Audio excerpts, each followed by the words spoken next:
12. The habit of neglecting to move on ideas or to grasp opportunity when it presents itself. 13. Wishing instead of willing. 14. The habit of compromising with poverty instead of aiming at riches. General absence of ambition to be, to do, and to own. 15. Searching for all the shortcuts to riches, trying to get without giving a fair equivalent, usually reflected in the habit of gambling, endeavoring to drive sharp bargains. 16. Fear of criticism, failure to create plans and to put them into action because of what other people will think, do, or say. This enemy belongs at the head of the list because it generally exists in one's subconscious mind, where its presence is not recognized. Let us examine some of the symptoms of the fear of criticism. The majority of people permit relatives, friends, and the public at large to so influence them that they cannot live their own lives because they fear criticism. Huge numbers of people make mistakes in marriage, stand by the bargain, and go through life miserable and unhappy because they fear criticism which may follow if they correct the mistake.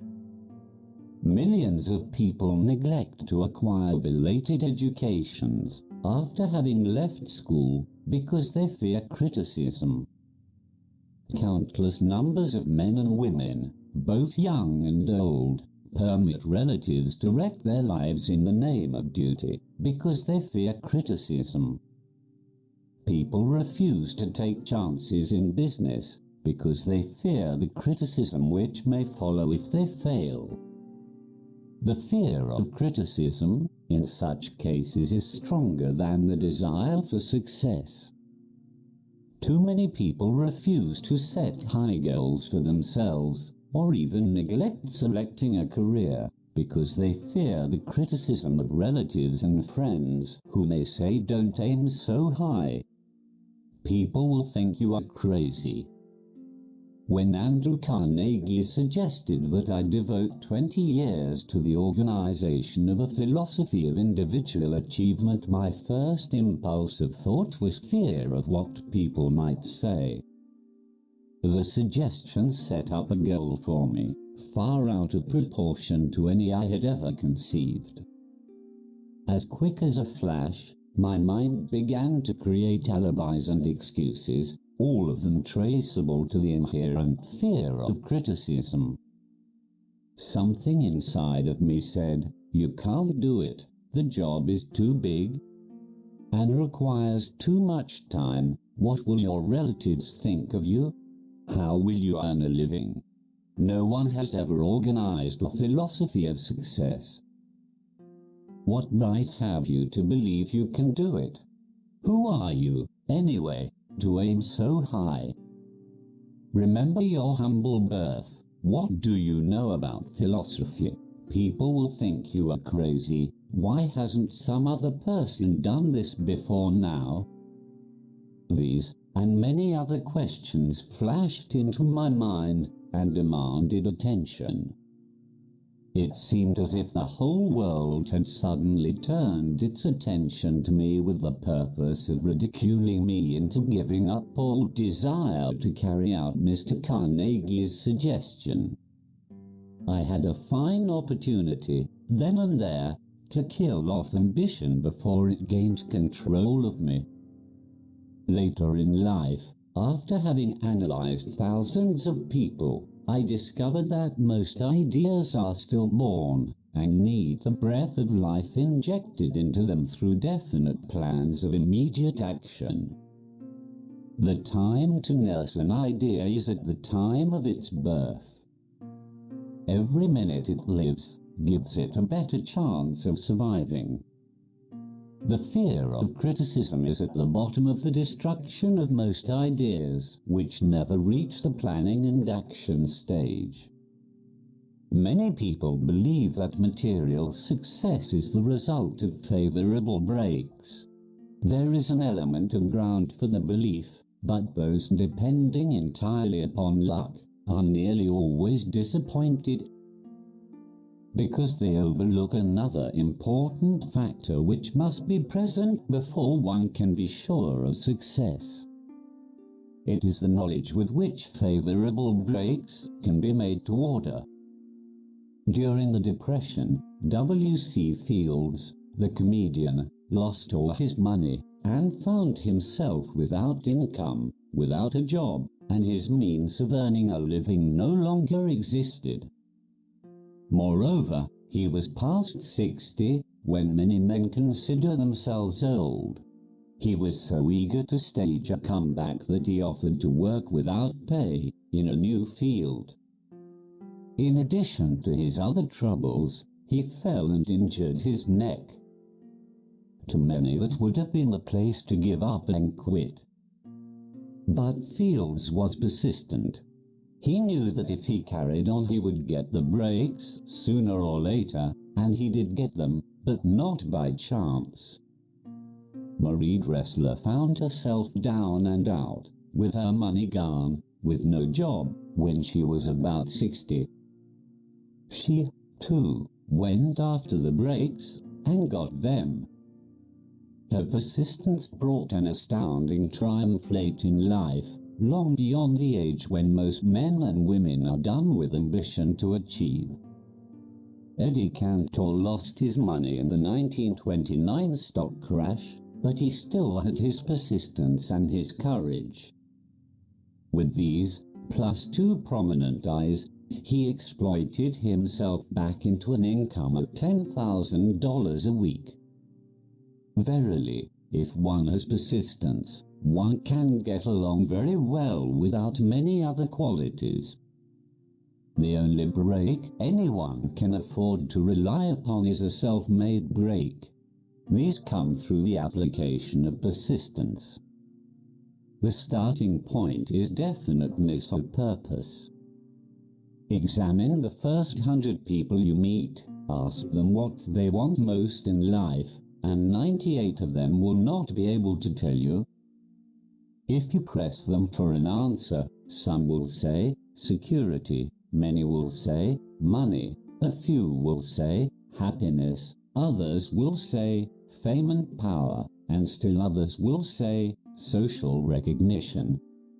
Ease in living, ability to sing, dance, or write, but none of them will be able to define these terms or give the slightest indication of a plan by which they hope to attain these vaguely expressed wishes. Riches do not respond to wishes. They respond only to definite plans, backed by definite desires, through constant persistence. How to develop persistence? There are 4 simple steps which lead to the habit of persistence. They call for no great amount of intelligence, no particular amount of education, and but little time or effort. The necessary steps are: 1. A definite purpose backed by burning desire for its fulfillment. 2. A definite plan expressed in continuous action. 3. A mind closed tightly against all negative and discouraging influences, including negative suggestions of relatives, friends and acquaintances. 4. A friendly alliance with one or more persons who will encourage one to follow through with both plan and purpose. These 4 steps are essential for success in all walks of life. The entire purpose of the 13 principles of this philosophy is to enable one to take these 4 steps as a matter of habit. These are the steps by which one may control one's economic destiny. They are the steps that lead to freedom and independence of thought. They are the steps that lead to riches in small or great quantities. They lead the way to power, fame, and worldly recognition. They are the 4 steps which guarantee favorable breaks. They are the steps that convert dreams into physical realities. They lead, also, to the mastery of fear, discouragement, indifference. There is a magnificent reward for all who learn to take these 4 steps. It is the privilege of writing one's own ticket and of making life yield whatever price is asked. I have no way of knowing the facts, but I venture to conjecture that Mrs. Willis Simpson's great love for a man was not accidental, nor the result of favorable breaks alone. There was a burning desire and careful searching at every step of the way. Her first duty was to love. What is the greatest thing on earth? The Master called it love, not man-made rules, criticism, bitterness, slander, or political marriages, but love. She knew what she wanted, not after she met the Prince of Wales, but long before that. Twice when she had failed to find it, she had the courage to continue her search. To thine own self be true, and it must follow, as the night the day, thou canst not then be false to any man. Her rise from obscurity was of the slow, progressive, persistent order, but it was sure. She triumphed over unbelievably long odds. And, no matter who you are, or what you may think of Willis Simpson, or the king who gave up his crown for her love, she is an astounding example of applied persistence. An instructor on the rules of self-determination, from whom the entire world might profitably take lessons. When you think of Willis Simpson, think of one who knew what she wanted and shook the greatest empire on earth to get it. Women who complain that this is a man's world, that women do not have an equal chance to win, owe it to themselves to study carefully the life of this unusual woman, who, at an age which most women consider old, captured the affections of the most desirable bachelor in the entire world. And what of King Edward? What lesson may we learn from his part in the world's greatest drama of recent times? Did he pay too high a price for the affections of the woman of his choice?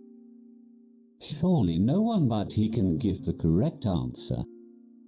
The rest of us can only conjecture. This much we know: the king came into the world without his own consent. He was born to great riches without requesting them. He was persistently sought in marriage.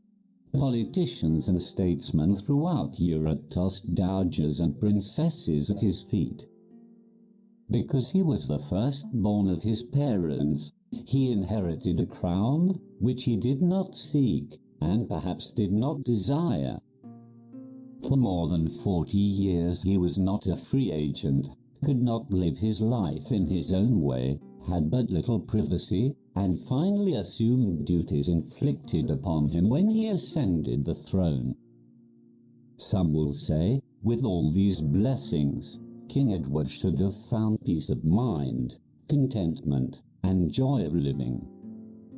The truth is that back of all the privileges of a crown, all the money, the fame, and the power inherited by King Edward, there was an emptiness which could be filled only by love. His greatest desire was for love. Long before he met Willis Simpson, he doubtless felt this great universal emotion tugging at the strings of his heart, beating upon the door of his soul and crying out for expression. And when he met a kindred spirit, crying out for this same holy privilege of expression, he recognized it, and without fear or apology, opened his heart and bade it enter. All the scandalmongers in the world cannot destroy the beauty of this international drama, through which two people found love and had the courage to face open criticism, renounce all else to give it holy expression. King Edward's decision to give up the crown of the world's most powerful empire for the privilege of going the remainder of the way through life with the woman of his choice was a decision that required courage. The decision also had a price, but who has the right to say the price was too great? Surely not he who said, "He among you who is without sin, let him cast the first stone," as a suggestion to any evil-minded person who chooses to find fault with the Duke of Windsor because his desire was for love and for openly declaring his love for Bliss Simpson and giving up his throne for her. Let it be remembered that the open declaration was not essential. He could have followed a custom of clandestine liaison which has prevailed in Europe for centuries, without giving up either his throne or the woman of his choice, and there would have been no complaint from either church or laity. Yet this unusual man was built of sterner stuff. His love was clean. It was deep and sincere. It represented the one thing which, above all else, he truly desired. Therefore, he took what he wanted and paid the price demanded. If Europe had been blessed with more rulers with the human heart and the traits of honesty of ex-King Edward for the past century, that unfortunate hemisphere now seething with greed, hate, lust, political connivance, and threats of war, would have a different and a better story to tell. A story in which love and not hate would rule. In the words of Stuart Austin Weir, we raise our cup and drink this toast to ex-King Edward and Bliss Simpson. Blessed is the man who has come to know that our muted thoughts are our sweetest thoughts.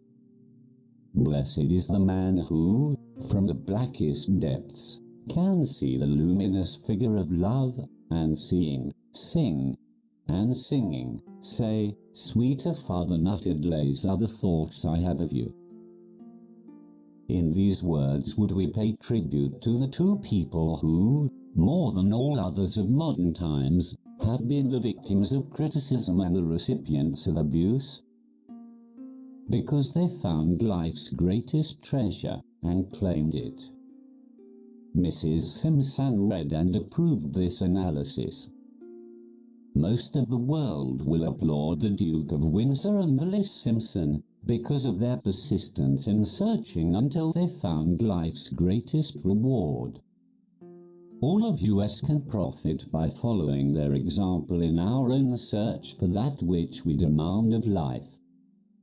What mystical power gives to men of persistence the capacity to master difficulties?